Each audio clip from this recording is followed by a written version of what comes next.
Thank you all for joining us today. Today, we're going to talk about career wisdom. And actually, this big question, and I know this question comes up almost in every forum that I go to. How do I return back from work? Can I have a break free career? So, we thought no better than actually having a topic on this. Is a break free career possible? With Anuradha Das Mathur, who's also a good friend of ours, but a founder and dean of the Vedika Scholars Program for Women, which is in its sixth year now. So, I mean, it's an amazing accomplishment. They are training some of the most amazing women that are coming out of there. So she has a lot of invaluable input on this topic. Before we go ahead, I am Sukirti Gupta. I'm one of the co-founders of Sipping Thoughts. Sipping Thoughts is a multi-platform media company that was set up keeping in mind the tagline, Real Women, Real Thoughts. We wanted to create a no judgment platform and create a network of women for women, and of course, the men that have supported us. Sipping Thoughts reaches to about 2.5 million women on a monthly basis. You can check us out on Facebook, on Instagram, on YouTube, and of course, please do see our website. We have a lot of webinars, we have a lot of discussion forums, a lot of interesting information coming out. But today we're talking with Anuradha about, is it really possible to enjoy your career without taking a break or quitting? And she believes it certainly is. And I hope after this session, we all will be inspired to think also that yes, it can be possible. In this session, businesswoman Anuradha Das Mathur, and I call her a businesswoman because she has worn so many hats, will speak about how to make a break free career possible and share her learnings and experiences with us. Anuradha is the founder and dean of the Vedika Scholars Program for Women. She's also the managing director of the CFO Collective. She's the founder and director of 9.9 Media. She's the co founder of Samarth. She's also a senior advisor at Albright Stonebridge Group. So I don't know how she wears so many hats. She was also listed as India's 100 Women Achievers, an initiative that was launched by the government of India.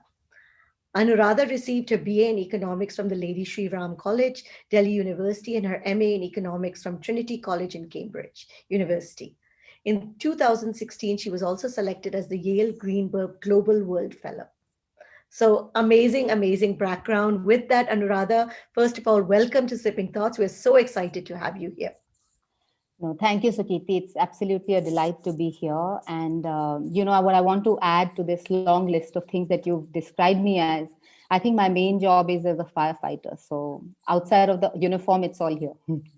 Fantastic. Before we get started in the session, Anuradha, I'd like you to tell us a little bit about your journey because you've worn so many hats. And it's very, very interesting how you've been able to also shift between from a CFO, from a media to actually the education and then also creating summer.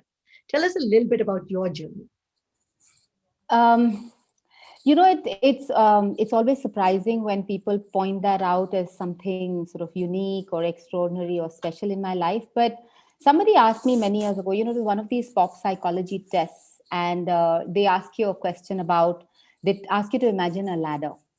That ladder is supposed to be is supposed to symbolize the way you think about your career. And I remember this must have been 5 or 7 years ago. And I actually said the thing that comes to my mind is that staircase in the faraway tree. For those of you who know it, it's an Enid Blyton book. And it's this, you're just looking at the next step. And every time you take a turn, you discover a whole new magical world. So I'm, one of those people who is reasonably counterintuitive in terms of having planned a career. I would have never imagined being here, doing education at this stage of my life or doing a media company and turning an entrepreneur. These things have come. I've always just grabbed opportunities. And I think that's what's led to me being where I am. I do want to spend 1 minute on the journey that got me to Vedika. I grew up a tomboy. I had no idea of what, the kinds of comments that I now hear a lot about the experiences that women have or young girls have, whether it's a trip to when they're going to college and, feel like they were harassed or felt unsafe. I didn't have that life. I grew up in a home which was very equal, and I breezed through it, assuming that that's the life that everybody has. So people who make excuses just make excuses. Either you get the job done or you make an excuse. And when I was around 35 or 36, I got picked by this program by the Fortune magazine and the US State Department, which identified 25 emerging women leaders. And that program in the US, 10 days in Washington, where you met women from politics and government, and then another month shadowing a Fortune 500 woman leader. So, Kirti, that told me that I had been the most obtuse person all my life. It was a bit like saying, because I'm not poor, there's no poverty in the world. And that realization gutted me. And somewhere that was the beginning of a journey which said that, during my lifetime, if possible, I would like to see a world where many more young, middle aged women feel like they weren't discriminated against, that they've had a life that feels equal, that feels fortunate, that feels like they were able to live their potential, at least to some extent. So, somewhere that was the kernel of what we're trying to do today. And my next question, now you have been with Vedika 600, 700 plus women. You have seen, and you've seen up close in terms of starting their careers, managing their careers, and actually starting off in the workforce. What have you seen? Any common threads or any common traits that come across as to why, especially this topic that we're talking about, the break free career, and why is it so difficult for women to climb? So, while the number of students or scholars that have been through Vedika is smaller, we have an alum body of only 250. But over the last 6 years, I would have interviewed and met well over 1,500 young women in their 20s, but equally importantly, engaged with the mothers of many more. And I'm saying mothers with some thought. I'm not just making a random comment. Of course, fathers as well, but mothers more. And two, three things that really surprised me, Sukirti. One was that most of our girls are in the program because of their mothers. And I'm going to say something that could be pretty hard hitting, but they're there. If they have a working mother, then they're there because they want to be like her. If they haven't had a working mother, they want to not have her life. And it's quite, it was very shocking and probably a little bit gut wrenching for me when I first discovered that there are so many young women who have recognized that their mothers, at 45 or 50 didn't have the life that they wanted. And for me personally, it was even more gut wrenching because, if somebody shook me in the middle of the night and said, what do you want most in this world? I would say I want my mom to be happy. It's been one of the biggest objectives of my life, partly because I lost my father when I was very young. I felt responsible for her since I was 13. And this is after her. I'm going to talk about her a little bit later in this talk. She's a very strong, capable, independent woman, but that's just what I wanted for her. So at 25, to feel that your mother doesn't have the life that she wanted, and really the core of it became financial independence. The fact that she didn't have money of her own, many young women have drawn inspiration from that to say, I need my own money. And the most interesting thing, Sukirti, that I've discovered is that in India, in amongst people like us and people in different strata of society and different parts of this country, 9 out of 10 women are telling their daughters, don't give up your career. So it's been a very startling finding for us, because the way we think about India and society and, people and young women and marriage and the kind of objectives that people have for their daughters, this is as true. What we are witnessing is as true as what is in the soap operas. So I think there is a very interesting sliver of change that is underway. I'm so glad, because I would agree with you. I mean, I think if I looked at my mom, so much potential she had, but she also decided, well, sometimes maybe it was too difficult. But yes, if I was to look back, the one thing she would say is definitely, I wish I had actually pursued a career. And maybe that also drove me to make sure that I Hmm. continuously worked and did something. But with that, I think that's a great start. Anuradha, I turn it over to you. Let's get started. Thank you. I'm going to use a few slides just to shape this discussion, and after that, I'd be delighted to take questions. Also, please feel free to stop me if you have a question, you want to debate what we've put up, clarify, or give your own inputs. We'd be very happy if this was a engaging and interactive discussion. Rabsima, if I can ask you to just put the And slide up. absolutely, please do keep chatting with us. Please keep putting your questions there. We will be also feel free to ask your question yourself when we unmute you. Just go to the next slide. So here's the first caveat, because there are no absolute truths, right? So what I'm going to talk about, what is at the genesis of what we are trying to do at Vedika, some of my colleagues are on this call, is a bunch of personal beliefs that are common to a whole lot of us who are behind having started this program. The first thing is my grandfather's advice to his daughters in the late 1950s. My mother is one of five girls. She's in the IAS. The next one is in the audits and accounts. The third one's a surgeon. The fourth one's in the IAS. The fifth one's a banker. And my Nana, who's otherwise a reasonably conservative man, told his daughters in the 1950s and early 60s that you will not marry till you have a job, because I want you to live with a man because you want to, not because you have to. The second thing is that because I grew up, so I don't have children. I'm single now. So sometimes I feel very awkward about making comments about people who actually have husbands and children to look after and things like that. But a lot of my inspiration and observations come from my mother, who has three children, had a full-time career. She would cook, dish every other day. I would put flowers with her on the weekend. She stitched every dress I wore till I was 15. She's the pivot of her family and her father my dad's family. She is very popular with friends. She has a really full life. So I never grew up thinking that women needed to choose between home and work, of family and work, which is what is put out there all the time about how women have to make these choices. So that wasn't my observed reality. The third thing is that financial dependence or independence can actually change the course of your life. And I'll allude back to this very traumatic and life-changing event in my life. I lost my father when I was a teenager, a young teenager. I was one of three kids. My mother was in the civil service, as was my father. That year, two women lost their husbands, both in the IAS. Both the men were in the IAS, but the other lady was a housewife. My mother was in the civil service. We continued to stay in the same house. The three of us went on to study where we did. Our lives, other than the huge emotional gap and trauma that we went through, some things continued the way they did. For the other person, she had to take her kids and leave. She went back to wherever her parents were, and very few people sort of know what happened to that life. The fourth thing is that work isn't just about money. Many people don't work because they don't need the money.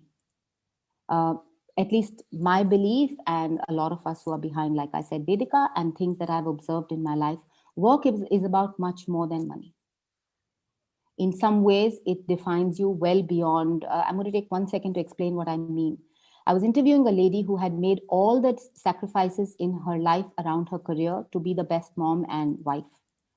And, if I asked her to rate her life as a mother, a wife, a woman, and a professional, and frankly, she had the maximum marks for herself as a professional.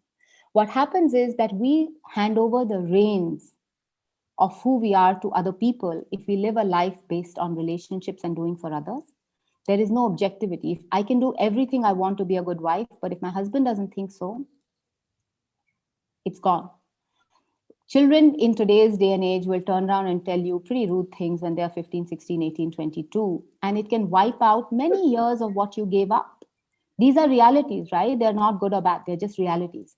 So work gives you a lot more than just money. And I think it's a thing to think about. Sukirti, like you said, this is one of my personal beliefs as well, that most people don't regret what they did.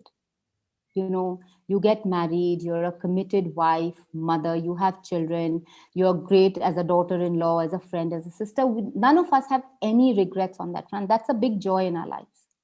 But at 45, you look at somebody else. And again, this is something that I saw with my mother and many other women of her generation, that for those few years, she used to feel maybe she could have been around a little bit more. But, at 40, 45, the rest of the women looked back at their lives. My mom's children were healthy, happy, successful, as were theirs. But my mother had many other things to feel really good about.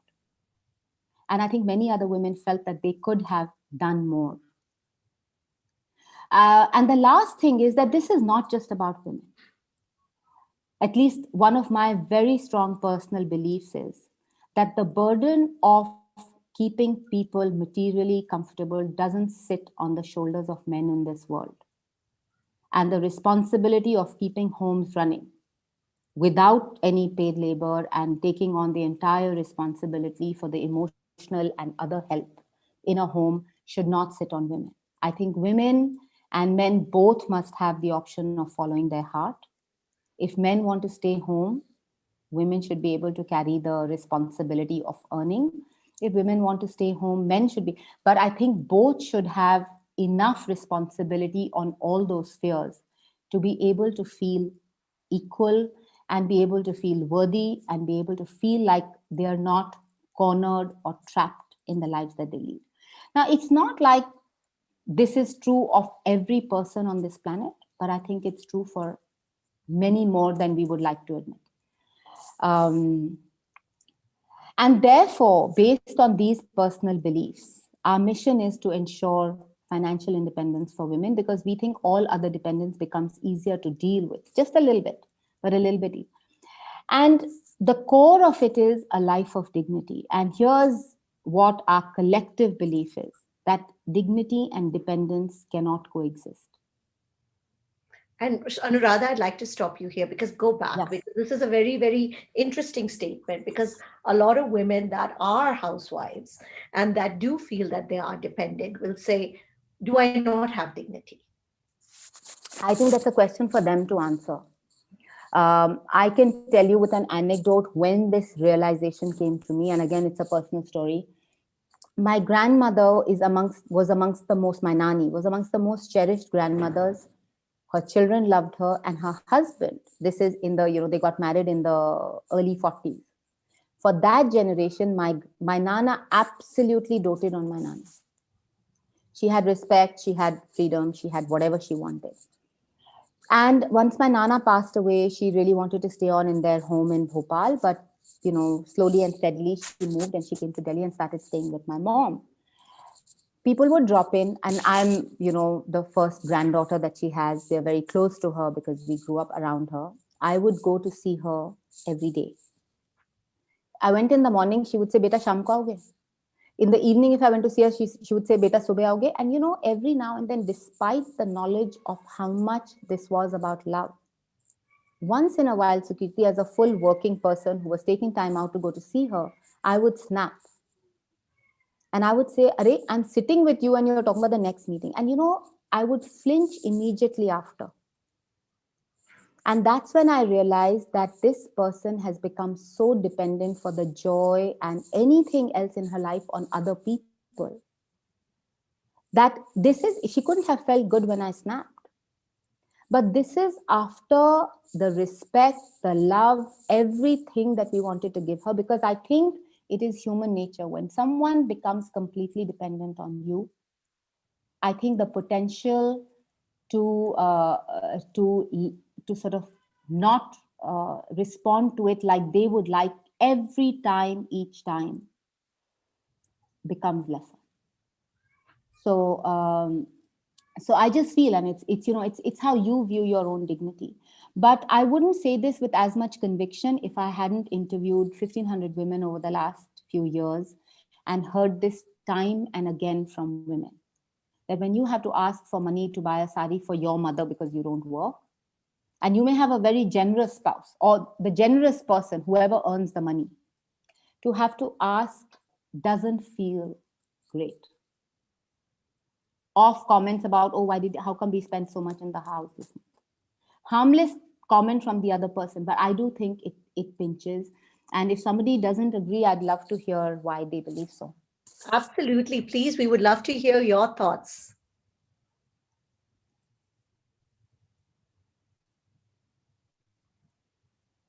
We have an audience that's reflecting. So Okay. No, so let's just yes. let's move on, and I'm sure there'll be other questions.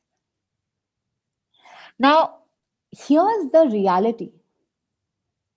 Women, the government of India has been spending more and more money on women's education with the belief that women's education will lead to women's empowerment. And obviously, that empowerment comes from the fact that everybody wants people to live a life of dignity, which means, you can look after yourself, you don't have to suffer abuse, you don't have to suffer all kinds of other things. Let's go out of the abuse and victim mode, but for just what feels like an unconstrained life. So, education has increased by leaps and bounds. 12 million get an undergraduate degree. Only 2 million of that go on to pursue a postgraduate degree. 80% of urban educated women drop out of the workforce and become invisible as far as careers go. Which means that there are 50 people on this call. And if this was a statistic that was applied to each one of us, wherever we went to college or studied, 8 out of 10 of our colleagues are not in the formal full-time workforce. I'm giving you the statistic for economics honors at LSR, which even in my time was considered a bunch of people who were very career-minded.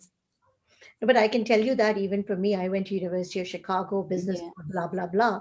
And we have talked about this. Even a lot of the women that I went to school with have actually dropped out of the workforce. Yeah, yeah. So it So is straddling all levels, so it is not something that is just at, we think, okay, you know what, it is not the people that have gotten even the postgraduate degrees. when I go to colleges to speak and talk about Vedika and the program, in a group, obviously there are only women in the class because ours is an all women's program. And I ask them, how many of you expect to work? And you see 100 hands up in a classroom in a class of a room of 100 people. And I tell them that if we don't change history, 8 out of 10 of you will actually not be in the formal workforce. So Swapnil has put up a question. What about the practical difficulties that a mother faces after pregnancy, like depression and many other practical challenges? Plus, there is never total equality when it comes to household and childcare work. The woman has to work outside as well as inside the home. Plus, there are some women who want to be with their children during the formative years. How to tackle these challenges? Yeah, I think, can we come to, because this is sort Yes. of the solutions to this. So we'll just come back to that in a bit, but just Rabsimar, make a note of the question and we'll come back to it, right? Now, this gap, the women that are falling out of the workforce actually worsens. So not only were 80% dropping out, from 42% in 94, we are down to a female labor force participation rate of 23% in India. This is actually behind Saudi Arabia, Pakistan, and Sri Lanka. Saudi Arabia, for heaven's sake. And it begs the question, why? Yes. Right? So I think the first thing is social structure. So your questions are already throwing that up. When you say Okay. social structure and you say we're behind Saudi Arabia and Pakistan, they also have very similar social structures or even more conservative social I structures. think because it is so constrained, I think women are fighting it more. That is possibly one reason. Another one could be need. But there are societal structures in place in our country that do create an environment where it is hard for women to continue to work. The second thing is stereotypes. Right? So again, the questions have already talked about it. Because we are feeding into stereotypes, I think it's time to change the stereotypes. And I give this example a lot, Sukirti. If you drive from Delhi to any place 200 kilometers away from here, whether it is towards Jaipur or towards Chandigarh or towards whichever other city you can drive to, there will be dhabas along the way. Who cooks in dhabas? The men, When they go back home, who do they expect to cook? the women. Why? It's not to do with skill, right? So this belief that there are some things that women do better is, a lot of it is nonsense. Because between vacuuming, cleaning, dusting, cooking, doing the laundry, and lots of things to do with childcare and elder care for the child after the first 9 months and maybe another year, People, men and women, are equally capable of those roles. It's about, are we willing to negotiate our spaces and our lives if we want that equality or we don't want that equality? But one point that I do want to make is very few people, and the reason I gave my Nana's example is because I think it's the only example I know from that generation. In very few homes, even today, are girls told that they have to earn. For men, it is a compulsion. Your son is a compulsion. Your daughter is a matter of choice. I'm sorry, if you want parents to spend on your education and you don't give the same returns, we will perpetuate the inequality, which we see at Vedika, that there's lots of people who are very happy to put their daughters into Vedika. But if there is a son and a daughter and the family has only one house to mortgage for a loan, they are likely to keep it for their son, because when that son goes to study, what they invest in him has a multiplier effect, because he will then support a wife, children, community, parents, all of that. A woman may or may not make any good of that investment. So till such time that there is an expectation that what we are spending on women's education is going to have a future, we're going to perpetuate the stereotypes and the kind of situations that we see today in our country, where women's education is not as big a priority as. And is this myth even not perpetuated by the women themselves who say it is my choice whether I want to work or I do not want to work, and I should have that choice? I don't know whether they say I should have that choice. I think we just take it as a given because that's how we were brought up and that's what we've seen. I think it's time to change that. I think it's time for you to change that with your daughters, right? They are not going to grow up being told that kaam hai, man hai to kaam karo, man nahi hai to kaam mat karo. Who's going to feed you? Right? If you, I mean, I'm sorry to say it so bluntly, but I think if you have a face to feed, you have to be able to feed it on your own. Everything else is a bonus. The third piece is that women aren't guided on how to stay. We may still get some guidance on how to get a job. Nobody teaches us how to keep a job. Nobody told even me that at 28 or 30 or 32, you will be at crossroads where you will feel like you need to make a choice. Is there a way for it to not be a choice? We live in a diverse world of ands. There's black and white, there is this and that. Most things that you say are true for different people. So can we get out of this mindset of or and move to a mindset of and? I'm at home and I'm at work. So if somebody told you that, there is a way to navigate this, I think people would be better prepared. That's what we're trying to do at Vedika.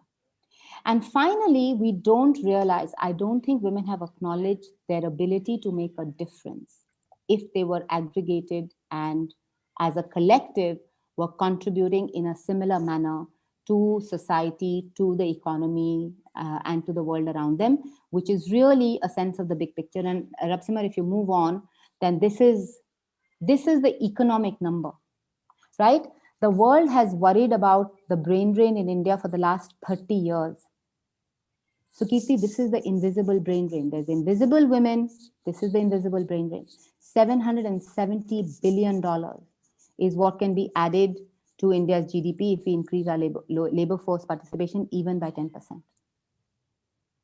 And I think it's the responsibility of each one of us to arrest this brain drain and enable women to be able to be at work. All the questions I'm reading are coming out of the fact that we believe it is our responsibility. If you talk to the millennials of today, we've done enough surveys amongst our students. They talk about parenting, not about motherhood. If you choose to have, and that firstly, between a couple. Secondly, there are many people who are single and parents today. They do both things. And you could be sharing parenting responsibilities either with nobody or with somebody who's not the other gender. And if you can cope then how do you step out at another point? So I do think it's about whether you give yourself the choice or you don't give yourself the choice. Now, we are sitting at a very, very interesting point. I think maybe this is a point to stop, Sukirti, and ask whether if you had the option. One is that you have been brought up to believe that you can be a good mother only if you don't go to work. Or Grow up like me, where you believe you can be a great mother and a great professional, or like you, Sukirti, But right? I will come back to an anecdote. I mean, I mean, of course, I was running one of the internet divisions of a large media company when both my twins were born. And, I didn't take a big break and I went back to work. And even the guys were shocked. They're like, ma'am, shouldn't you be going home? Don't you need to go home? Ma'am, who's going to take care of the babies? I said, don't you think I can organize my life well enough to manage everything? But yes, they were shocked. They were shocked at the fact that I chose to actually continue working and working at the same pace, possibly, that I was working before. Yeah. Yeah. And that My, came from a lot of men also. of course, it will come from them. It comes at least as much from them, and frankly, as much from women. My mother says, she's 79 years old now, God bless her. But I was trying to write a book and I interviewed her for it. And she said, if women were taught how to cope with 3 years of guilt, the world, the society, families, and organizations would all be happier and better places. Because when you are in that mode of guilt and nobody taught you that that's natural, that there is a way to cope. And you know what? At Vedika, we now have women in scores in their, like you said, that your mom would now today say that. But Sukirti, when we were growing up, no women would admit that they regret the fact that they didn't have a career. Today, women are becoming more vocal. But if you didn't know that you could, this was a possibility, and that you didn't know that you could still be a good mom and a good everything else, even as you were at work, you would take that choice because nobody prepared you. So when you are confronted with that dilemma, the option, the only option seems to be, listen, let me just take a break now and then I'll sort it out. The terrible thing is, and the track record is, that break becomes a perpetual break. Very hard to come back. And therefore Please the do share the statistic on that because I think you and I were talking about that most people feel that, okay, I will take a 2 year break or a 3 year break and I will come back to work.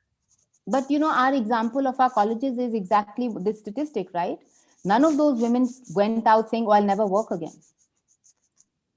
So it is hard. There's enough research to show how hard it is to come back to work.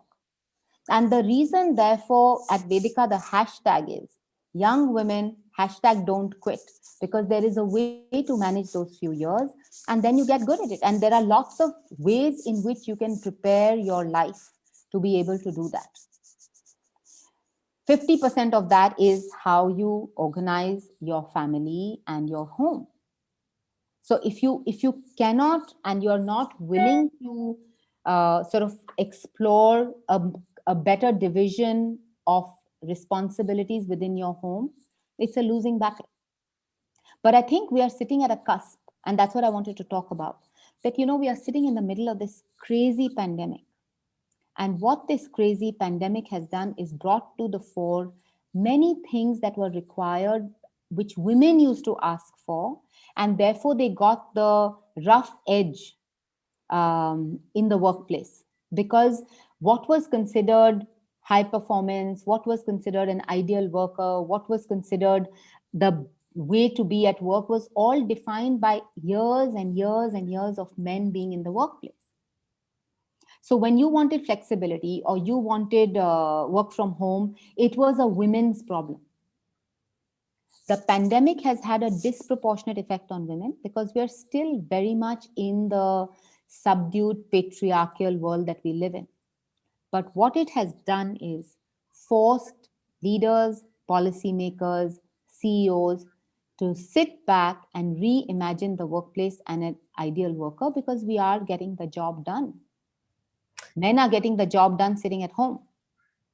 While you say that, I mean, I think this question that has come in from Prachi, she's especially echoing this point that she's a mother of a 2.5 year old child and a banker by profession. But because of the pandemic and no external help is available to look after the kid, she had to be home since April. She might lose her job though, and she doesn't want to take a break in her career. but the pandemic may have led to a career break. How do you deal with such a situation? Yeah. Because So more and more women are faced with this issue because you can't have help. You're very afraid of people that come into your house these days. one, I wanted to ask that is there anybody else in your home? Let me just ask her to unmute. Prachi,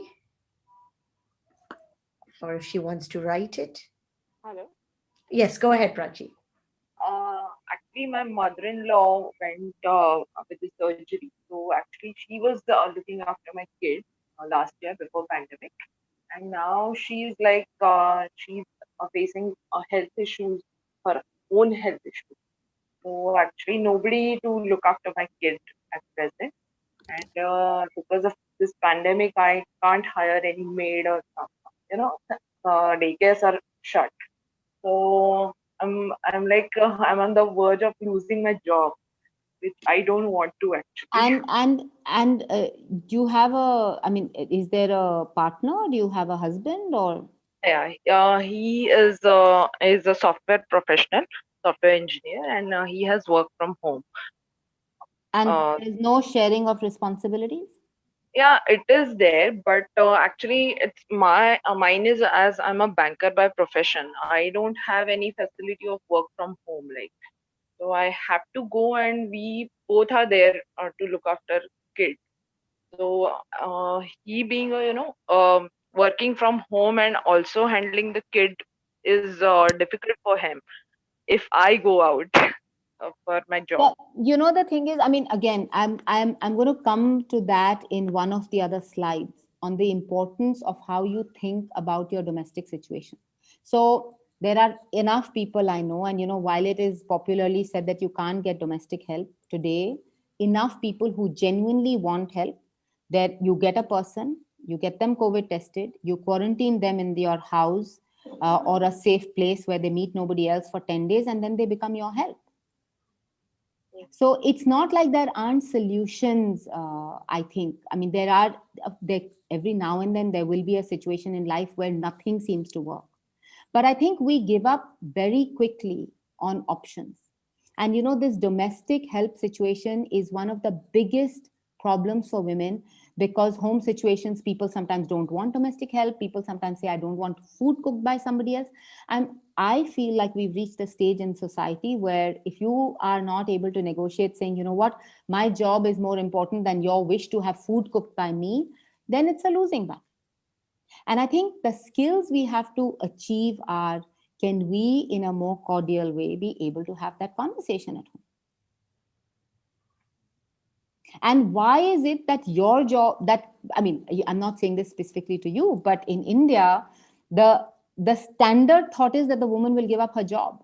I mean, is there a conversation about him giving up his job or you giving up your job? Or is it assumed that you will give up the job? And I think those are the questions that we have to start asking as women, but also as a society. Why is the first option, and I say this partly flippantly, but in India, maid bhag gayi, the house will sort of conclude ki bhai, why don't you give up your job, the woman of the house, thode din take a break, husband's gotten transferred out of the city, why don't you take a break for a bit, one child is unwell, a family member is unwell, in-laws are getting old, now it's 10th class board exam. At every point, it's the woman who's expected to take the break. And which is why breaks don't end. Because if you think about the life cycle, first your kids are small, then your husband is sort of peaking in his career, so there are all kinds of other demands. By then, your in-laws, assume that between parents and in-laws, somebody will need your help. By then, your child is in class 10. Then by the time that one's going to class 12, the other one is in class 10. And by now, you're 45. And then it's tough because, socially, you're in a different space. Somewhere, I think diffidence sets in. Sukirti, you were asking me about other things that we've seen. So while we've seen this desire to become successful and be independent, women are so straddled with diffidence. Please talk more about that because that's very interesting. It's crazy. I mean, I don't know about you, but I would put myself in the same. It's taken me years to get to a point. Even today, I don't think, Sukirti, I could ever go and look at somebody blankly in the face and say, you know what, I'm better than the next person. I don't think I have it in me to say that. I can say, at best, I can say is I could do a good job of this. But I just feel like, I don't know, it's the lessons we draw from the way we are brought up, this cultural notion of being self-effacing, not being difficult, the things that are attributed to being a good woman or a nice girl, they really take us back. And by the way, I'm not walking away from any of that. I just think we have to be more skillful at being nice. We can be nice and, right? So I needed to learn negotiation skills where, without being offensive, without being confrontational, I could still ask for something. It takes years to be able to ask for something. Now, if I didn't know how to do it without making it personal or offensive, I would much rather go without something that I feel like I could have had. But if I had the skill to be able to do that in the larger zone of what is still palatable, I would be a much easier entrant into that negotiation skill space. So I think that's it. And it's about negotiating at home. It's really about thinking that you are a participant in your own life. I mean, I say this personally, it took me 40 to get to 40 to decide that I was a factor in my own life. Otherwise, you live a life constantly for others, doing the right thing by parents, doing the right thing by your husband, doing the right thing by your in-laws, doing the right thing by your family, doing the right thing by... And I was fortunate that what was right for all of these felt quite good for me. But suddenly at 40, one day I woke up and said, wow, this is not who I thought I'd be at 40. But part of it was a result of never having negotiated. There are so many connotations to those kinds of skills. If a woman is interested in finance, she's money minded. If a man is interested in money, then he's responsible. So there's lots of this stuff, that we talked about this once with our students, that when a man buys a suit, he's investing in his career. When a woman buys a bag, she's splurging. So we live in very debilitating stereotypes. Sorry, is someone watching the question? Should I take a question? Yeah, there are lots of questions coming in. Okay. So do you want to finish your slides and then we'll get to all the questions? Yeah. So I think that the changes that people are thinking about are, how will the new age world, the workplace look like? And what does an ideal worker need to look like? Do the old rules apply? The second thing is that this is presenting an opportunity for a fairer ecosystem for both men and women. Today, there are many single men parents as well, right? How are they meant to serve? How are they meant to perform if they are meant to be at work 8 to 11? So we are taking away many opportunities. And I think, fortunately, enough men are also now looking for a more balanced life. Finally, we believe that while we're at an inflection point and the pandemic is delivering that opportunity, unless we grab it and we make it a sustainable outcome, I don't think we will seize the opportunity. I think it can, slip back slowly and steadily into what it has always been. So the first thing is renegotiating boundaries. And when should you do this? Do you have to constantly do this? Should you do this before you get involved with somebody? How should you do this? Renegotiating boundaries. No, you can't. Tough ones. So, Kirti, it's not a stock position. I think this is life and it's an ongoing thing, which is why you need to have the skill to, not avoid that. You can raise things that you think are important to you. So I'm coming to the home before I go to the workplace, because most of us find it hard in both places, right? At home. So, we spoke to many women and said, we need to train our homes for work, that I'm a working person. Now, my home has always been used to me being a working person, but because I'm working from home, suddenly they are coming to me at 11 o'clock, kya banaye, 12 o'clock, aloo khatam ho gaya. They don't, they wouldn't treat the man of the house in the same way. So we have to train our homes for us being working people.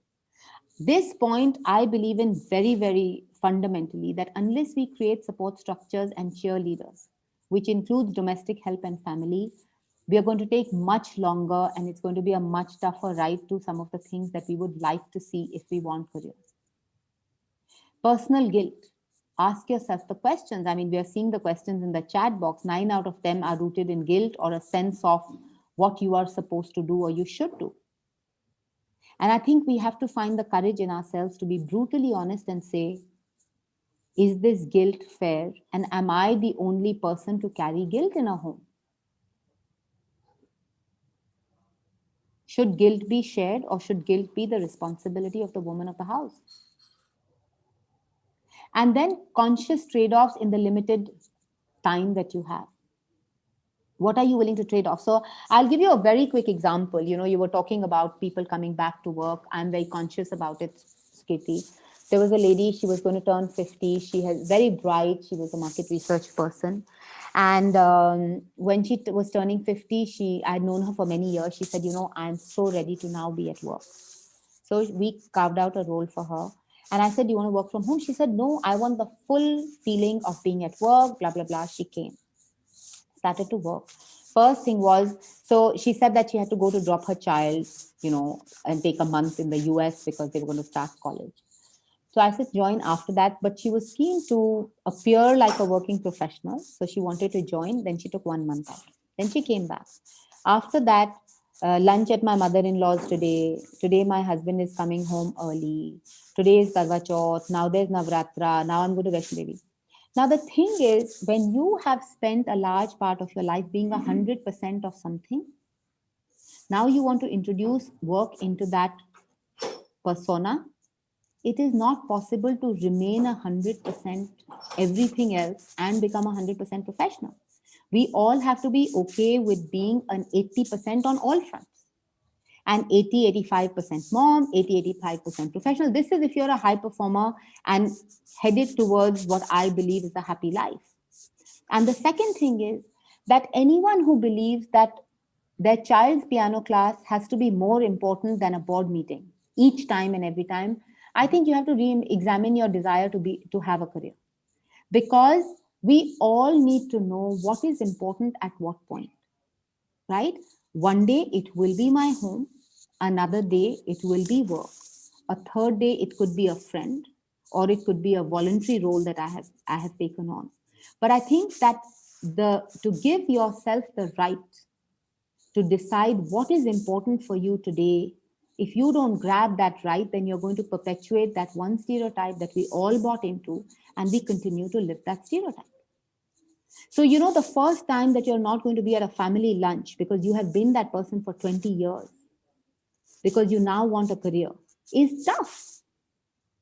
And people in your life don't make it easy.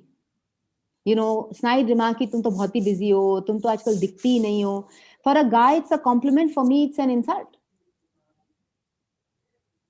When a guy has to be on a con call when you're at a family dinner, it's because he has an important job. If I have to exit a family dinner and be on a con call, I'm just telling you realities from my own life. Yes. Right? And I think it's you're just putting on, you're just trying to act so busy, you're being pricey. Now the thing is, that's for us to reject. And it is not easy, but I think it's a starting point. And I don't think we have been at a riper time in the world and a riper time as women to feel like, what? Yeah, I think I can do this. So I think the guilt, the trade-off, and the support structures, and sort of not feeling apologetic about the fact that you have work are incredibly important things to let seep into your system if you want to be a working person. At the workplace, these things are much better known because organizations talk like this, but finding allies and mentors, regular feedback, am I appearing like I'm committed to my work, or do some things look like I'm not? For both people, get the feedback, address it. And finally, I'll give you an example. Sometimes, this whole thing about, I don't get technology, it's said flippantly, but it really translates into very poor suggestions of you as a professional when you are getting into this work from home mode. Right? I don't know how to operate the links. Now I don't know how to do this. I mean, there is a lot of that. Please invest the time, become tech savvy if you want to work from home. We have to make it easy for that to be acceptable, not tough. And all the understanding can't be on the other side. Some of the understanding is on our part as well. But I do think that there's some serious reflection and some serious internal changes we have to make if we feel proud of being working women and that we want to continue to be those women. Um, Sometimes I also think, Anuradha, I'm just going to add a point, also keep a check on your conversation. Because I think always when you're saying, okay, because of this, because of this, because of this, you're also setting the precedent that you're putting work also secondary. yes, Sometimes to the other party is like, okay, is this person very serious and committed? yeah, yeah. The second thing is that I said this a little bit before, that flexibility and work from home were considered women's needs. This has become a mainstream issue. And if we capture it and make it possible for ourselves to be able to demonstrate that productivity is definitely not worse, and this is a way for everybody to work, I think we have an opportunity to change the way workplaces are and the way they look at these things. Right? For organizations, it's a great thing because the pool that they can access as talent suddenly becomes available. Earlier I wouldn't look at a person in Bangalore. Today, I'm not thinking about it anymore. My yoga teacher is in Bombay. I do yoga on Zoom. And there's no difference in my class when the guy used to come home. So our mindsets are changing to accept some things that we earlier didn't. It's in all of us. And I think it's happening in organizations too. For professionals, I think this is very important for women, especially, that you can break into spaces that earlier weren't available, right? I give this example again, just from an equality standpoint. How many men have the luxury of choosing the curtains in their house? Now, if I was a man and I'm aesthetically oriented, but I've been cut out of those decisions, exactly like women get cut out of the workplace decisions or investment decisions or whatever in a home. This is an opportunity for both people to enter both spaces. Women to enter the workspace with greater gusto, and for men to enter the home space. The opportunity to integrate the personal and the professional, always a bigger struggle for women than men because they can compartmentalize and they sort of don't do both together. We do. This is an opportunity for that integration. And finally, people who have had mobility constraints. So this really does apply to women who want to come back. I think there is a big opportunity because the world is more open to that model than it has ever been before. Rabsimar, we'll move on. Right. This is the ideal worker. What do any of us think of as the ideal worker today? Available 24/7. There's familiarity, same school, same club, same colleges, the old boys club, and personal preferences. Right? We have to shift that to the performance test because these boundaries are getting blurred. The second thing is that there is comfort with the personal. So earlier people would do these big breaks. Today, dogs, help, of course, children, spouses, parents, they all show up in frames in every meeting that you're on. Somebody somewhere will have that issue. So there is greater comfort with the personal. Earlier, it was only women who had household issues to deal with. Today, everybody has this. I'm on all these client calls as a part of my consulting life, which is very, very corporate. And so many times colleagues will say today, I have to do the dishes or I'm cooking lunch today or whatever. It's just become more natural. People are okay to say it and it'll catch on. The third thing is obviously very germane to the audience we're speaking to today, which is, this is very well researched and out there that there is a motherhood penalty at work. There's an opportunity to move to the parent and non-parent conversation as opposed to a mother conversation. Because if we are able to renegotiate and rewrite boundaries at home, then these become shared responsibilities. Our millennial students, we did a survey for them on, what the future of the workplace will look like. They said, why is the changing station for kids in the women's loo? Why do you send me an appointment letter which says work women friendly policies? I don't want to be considered like that at all. So the new generation is also pushing along in this journey. So I think that, and finally, the new leadership attributes, empathy and adaptability are huge. And this is the one time that stereotypes and conditioning are going in our favor. Because for us, because of years of conditioning, empathy and adaptability are a natural. So we can leverage all of this to actually be able to have a much more equal shot at not being discriminated because we don't want to go out drinking, or we are not in the pandemic, nobody is going out drinking and work is still getting done, business is still being won. So it's teaching you a new way to be in the workplace. That's it. So we are at an inflection point for anybody who really wants to feel like they can have a career. We believe that there are ways to negotiate potential break times in your life for them to be reduced but not break. Because once you've had a break, it's very hard to come back. This requires policies, programs, and behaviors which we touched upon. Individual ambition is not a bad thing. We have not been taught that. We've been taught to put ourselves last. That's how we all grow up. I'm glad that the younger generation doesn't feel like that. There are enough and more women who think that they, their choices are important, etc., etc. And I think that's a great fillip to this journey. And finally, I think the band of men who recognize that, and I feel like the men who change the world are men with daughters. Because they want to envision a different world for their daughters, even if not for their wives. So we'll take the first question from Kasturi. Go ahead. Hello, ma'am. Thank you for this candid conversation that was organized today. I have been working from home since the month of March. And even though my mother-in-law was a practicing doctor, she does not seem to give me any leeway when I'm working from home. If it's her sons, my brother-in-law and husband, they are not disturbed at all. I just keep getting these important uh, calls or messages during the day. And she just feels that I'm not involved just because I have some job. But my husband and brother-in-law are, constantly just, yeah, they're airtight. Yeah. And so I don't know how to navigate. But who can help you? See, one is I don't know about you as a person, but I have a very thin skin. So I can't be confrontational. There are enough women who have the resilience and the courage to be able to be muphat and say it as it is, right? So one way to do it is to just be blunt and say, I'm sorry, I'm not available. Like X and Y, which is the husband and the brother-in-law, I'm not available. I have a full-time job, right? The second is you don't want to be that person, you can put in a request. And the third is look for an ally. Can your husband be your ally? Can he have that conversation? Can he protect you and say, you know what, for these many hours, he will do the negotiation and say, she can't be disturbed because her job is exactly like mine. So I think there are different ways to do it, and we have to find what works best for us.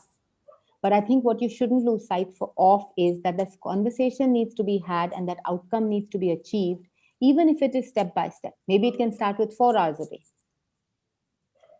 Right? We don't have to be in an all or nothing kind of world. Sorry?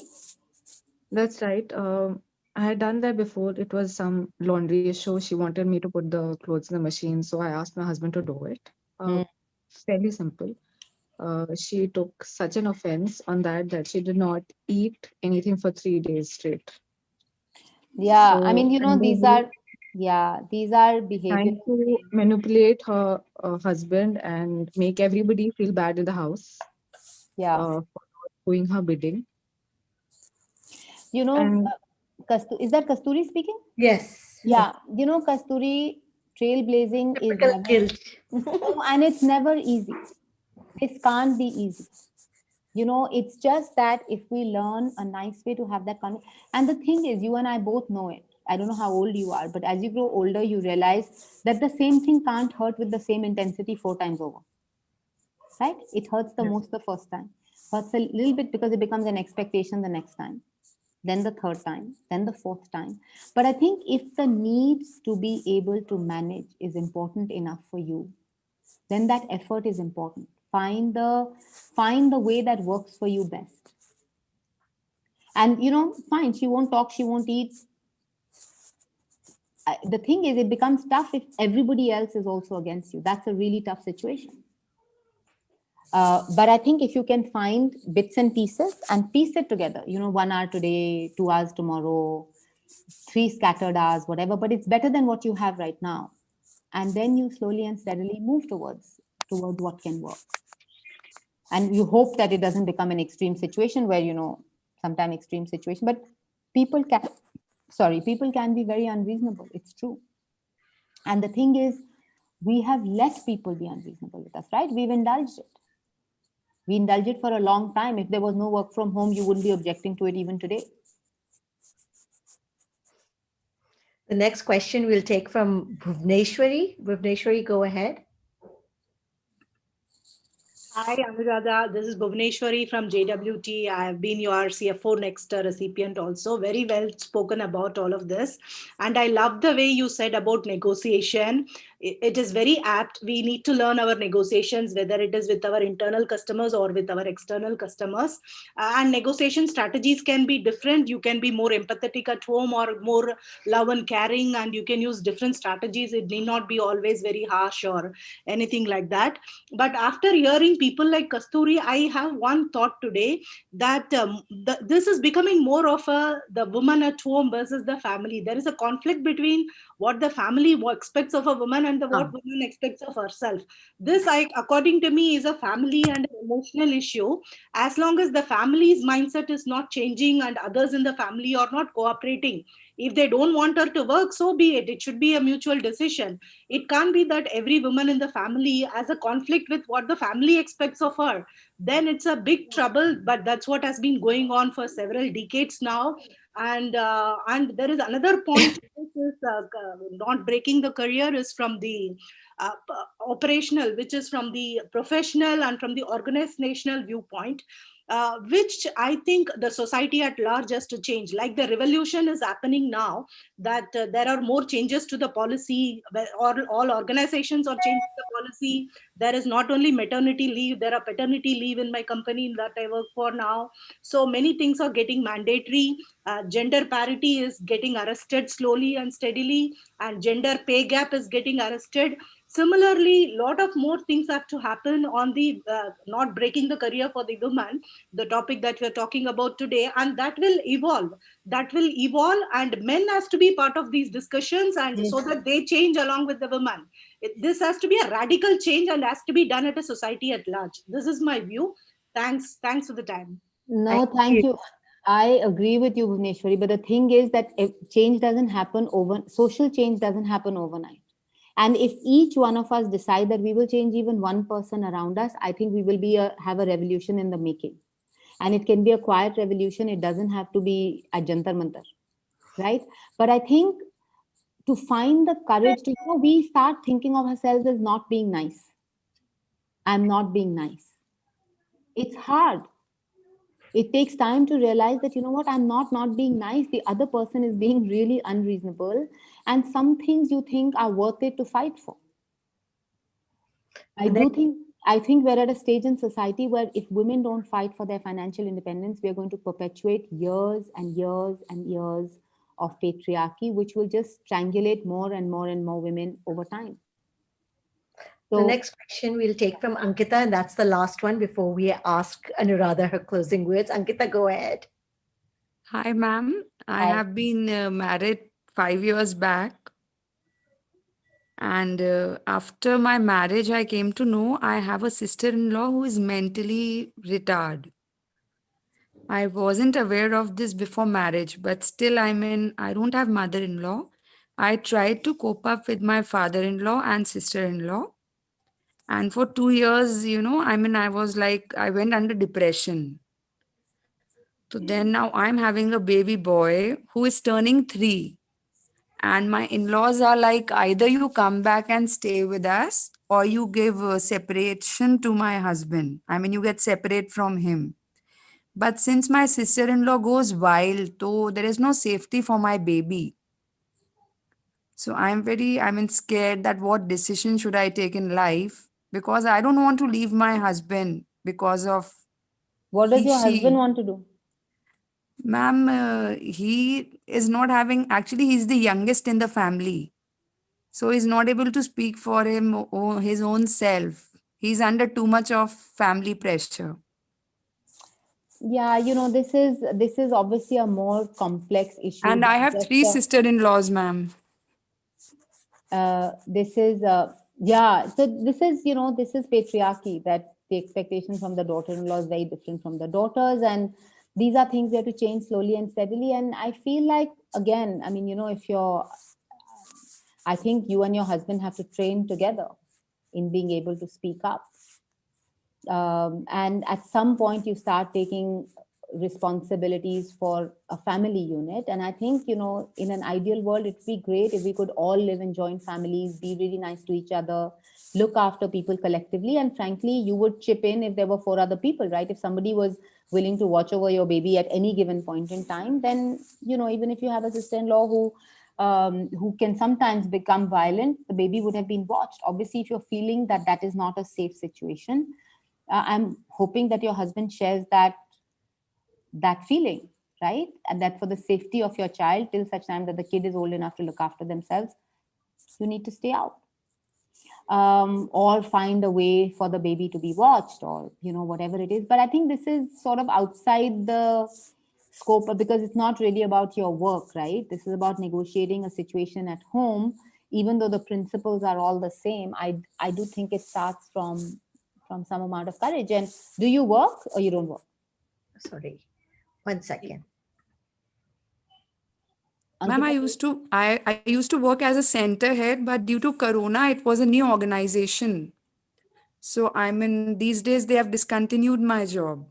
Right. Well, anyway, this is a 3-month thing. Another 3, 4, 5 months, things will start limping back. So I think as long as it doesn't take away the commitment, because again, the situation you're describing, if you were all financially independent and you could, then some of the other dependencies go down. Worst case, if there's something that is non-tenable, you can take a place and live there. But sometimes when you're completely dependent, you don't have that option, right? So you have to adapt to what the family is asking of you if you didn't have another place to live. So, yeah, I know we always run short of time. There's always so many questions, and I apologize if we were not able to get to yours. But a couple of things I think I'm taking away. First is, of course, the negotiation, the guilt, this guilt, that eats us up. And the third, this thing about always wanting to be nice, the nice girl, the good girl.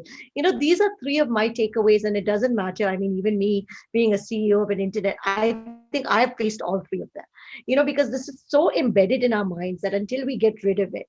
But I would like you, Anuradha, to give us one last closing remark before we end for today. Sukriti, I don't have a problem with being nice. I think there is a way to do what you'd like to without giving up. There is a nice way to do what you'd like to.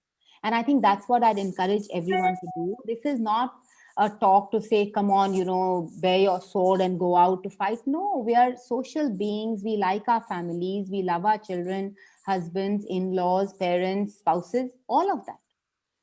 But I think within that, to recognize that you are an important factor in your own life, acknowledge it, own it, and then be brutal with yourself in saying, you know what, this is important for me, and I'm willing to give up some things around me for this to be a reality. I think unless you accept that there are trade-offs in life for pretty much everything that is important, whether it is trading off for a little bit of niceness, or trading off a little bit of brownie points, or trading off a little bit of guilt, we are not going to make progress. So I think making peace with some kinds of trade-offs in the pie that we have, and finding the courage to really chase stuff that is important to us, and have the resilience and the courage to actually deal with the consequences, because this is not an easy change.